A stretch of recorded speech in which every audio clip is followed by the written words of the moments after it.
بسم اللہ الرحمن الرحیم۔ السلام علیکم۔ رمضان المبارک بڑا مبارک مہینہ ہے، اس میں نیکیوں کی طرف بہت زیادہ توجہ کرنی چاہیے۔ الحمدللہ ہر مسلمان کچھ نہ کچھ خیر کی طرف اس ماہ میں ضرور بڑھتا ہے۔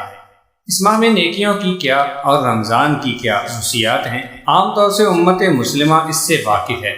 جی چاہتا ہے کہ حسنات رمضان کے ساتھ ساتھ مروجہ منکرات کی بھی نشاندہی کر دی جائے، یعنی ان برائیوں کا ذکر کر دیا جائے جو اس مہینہ میں عموماً لوگوں سے سرزد ہوتی ہیں، کیونکہ شیطان ہر ممکن طریقہ سے نیک بندوں کے راستے میں روڑے اٹکانے کی کوشش کرتا ہے اور منکرات کو رواج دینے میں اس طرح کامیاب ہو جاتا ہے کہ اکثر عوام بلکہ بعض خواص بھی برائی کو نیکی سمجھنے لگتے ہیں اور گناہ کو ثواب سمجھ کر کرتے ہیں۔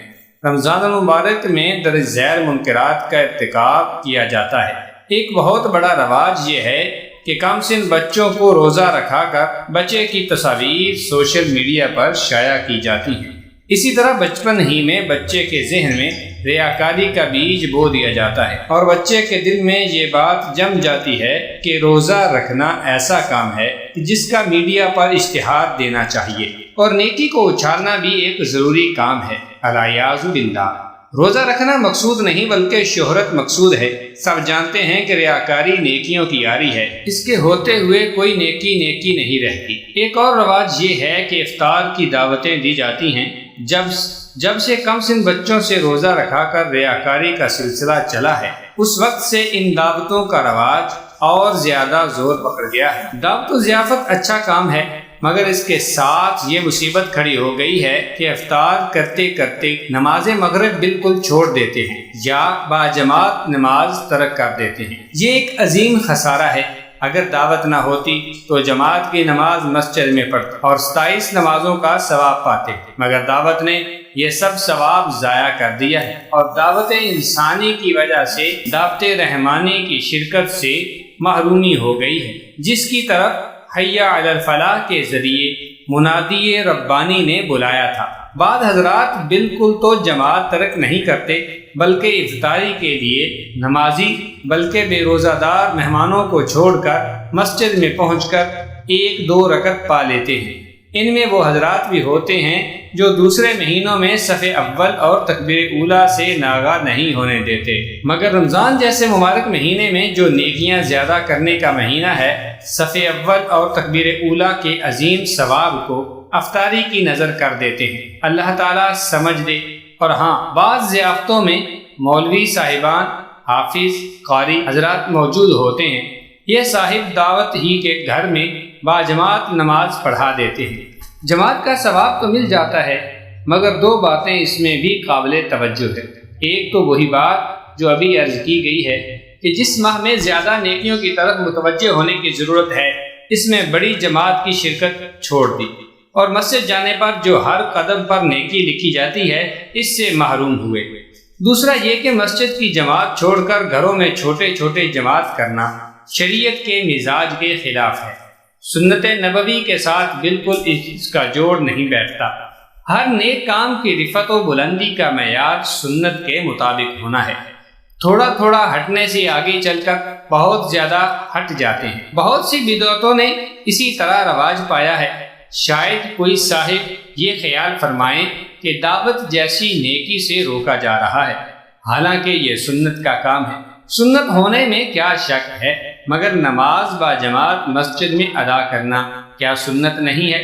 ضرور سنت ہے اور بہت بڑی سنت ہے۔ اس کو ترک نہ کرو اور دعوت بھی خوب کھاؤ، جس کا طریقہ یہ ہے کہ صاحب دعوت سے کھجوریں لے کر افطار کر لیں اور نماز باجماعت مسجد میں ادا کریں اور نماز سے فارغ ہو کر اچھی طرح نوش فرما لیں۔ بات یہ ہے کہ شریعت کی پاسداری ملحوظ خاطر ہو تو ہر بات کا دھیان رہے، چونکہ دنیا داری کے اصول پر عدلے بدلے کے عنوان سے دعوتیں ہوتی ہیں، بلکہ الیکشن جیتنے تک کے مضمرات اس میں پوشیدہ ہوتے ہیں۔ ووٹروں اور سپورٹروں کو دعوت کے ذریعے مانوس کیا جاتا ہے اور یہ دعوتیں چیئرمینوں اور ممبروں بلکہ وزیروں اور ان کے مشیروں اور عزیزوں کو بطور رشوت کھلائی جاتی ہیں۔ اس لیے شریعت کے اصولوں کا خیال نہیں رہتا۔ خدارا ذرا غور کریں کیا ایسی دعوتیں سنت ہیں جن پر نماز یا نماز با جماعت کو قربان کیا جا سکے؟ پھر یہ بات بھی قابل ذکر ہے کہ نام کو ہے افطار پارٹی کا، اس میں چونکہ مندرجہ والا اصول کے مطابق دعوت دی جاتی ہے، اس لیے اکثر بے روزہ دار بھی تشریف لا کر روزہ کھول لیتے ہیں۔ نمبر 3، بعض مساجد میں تراویح کا بوجھ اتارنے کے لیے عشاء کی اذان وقت سے پہلے دے دیتے ہیں، حالانکہ اذان وقت ہونے کے بعد ہونی چاہیے، اور لوگ تیز رفتار حافظ کو ترجیح دیتے ہیں، خواہ حروف کٹنے کی وجہ سے ایک آیت بھی صحیح نہ ہو۔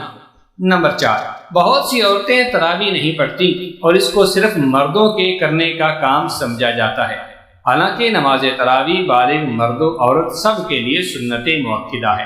نمبر 5، بعض لوگ پورے ماہ کے اندر تراویح پڑھنا ضروری خیال نہیں کرتے، بلکہ صرف ایک بار قرآن مجید سن لینا کافی سمجھتے ہیں، خواہ جتنے دن میں بھی ختم ہو جائے، حالانکہ تراویح رمضان کی آخری رات تک پڑھنا سنت مؤکدہ ہے اور قرآن کریم مستقل سنت ہے۔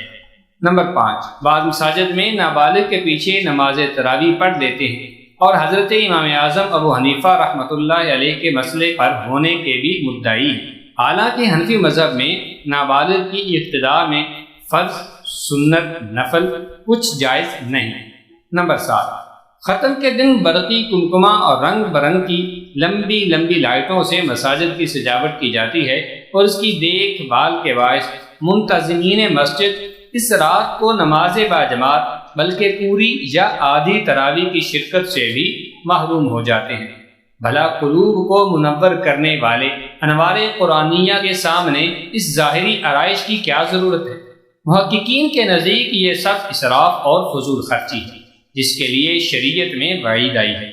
نمبر 8، مشروط یا معروف طریقہ پر تراویح میں قرآن مجید سنانے والے حفاظ کو خدمت کے نام سے رقم دی جاتی ہے، جس کا لینا اور دینا ناجائز ہے۔ نمبر 9، مسجد کی سجاوٹ اور مٹھائی نیز حافظ صاحب کو دینے کے لیے چندہ کیا جاتا ہے، جو بہت سے حضرات خوش دلی سے نہیں دیتے، بلکہ محلہ کے بڑے لوگوں کا منہ دیکھ کر دیتے ہیں اور وفد جانے کے دباؤ سے جیب میں ہاتھ ڈالتے ہیں، حالانکہ جب تک نفس سے نہ دیا جائے اس وقت تک کسی کا ایک پیسہ لینا بھی حلال نہیں ہوتا۔ اگر کسی ضرورت سے چندہ کرنا ہو تو صرف ضرورت سامنے رکھ دیں، پھر جس کا جی چاہے خود سے دے دے یا نہ دے۔ وفد بنا کر جانا زور ڈالنے کے لیے ہوتا ہے، جو شرعاً صحیح نہیں ہے۔ نمبر 10، عموماً اکثر مساجد میں اعتکاف کے لیے کوئی نہیں بیٹھتا، حالانکہ رمضان کے آخری عشرے کا اعتکاف سنت مؤکدہ علی الکفایہ ہے، کوئی بھی نہ کرے گا تو سب گناہ گار ہوں گے۔ بعض جگہ اپاہج قوم کے لیے لوگوں کو روٹی کپڑے کا لالچ دے کر اعتکاف میں بٹھاتے ہیں، اور یہ لوگ اکثر مسائل سے بھی واقف نہیں ہوتے، اور یہ بھی پتہ نہیں ہوتا کہ اعتکاف مسجد سے باہر جانے سے فاسد ہو جاتا ہے، اور ایسے لوگوں کو اس لیے انتخاب کرتے ہیں کہ مال و دولت والے حضرات مسجد میں 10 دن گزارنے کو قصر شان سمجھتے ہیں، یا دنیاوی مشغولیتوں کو اللہ کے گھر میں رہنے سے زیادہ اہمیت دیتے ہیں۔ یہ حب دنیا ہے۔ نمبر 11، شبینوں میں یا تہجد کے وقت بعض مساجد یا خانقاہ میں نوافل کی جماعتیں ہوتی ہیں، حالانکہ غیر فرائض کی جماعت مکروہ تحریمی ہے، البتہ اگر صرف 2-3 مقتدی ہوں تو گنجائش ہے، لہٰذا نوافل با جماعت نہ پڑھے۔